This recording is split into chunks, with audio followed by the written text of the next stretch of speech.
Sorprèn que aquest text el plantegin formacions polítiques que no només no fan escarafalls a l'avenç de la misogínia islàmica, sinó que li aplanen el camí.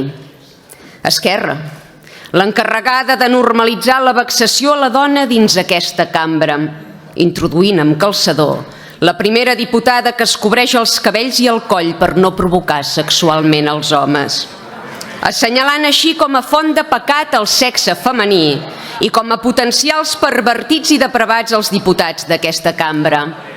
Sí que són fàcils de provocar, tots vostès, no? Que consti en acte que no ho dic jo.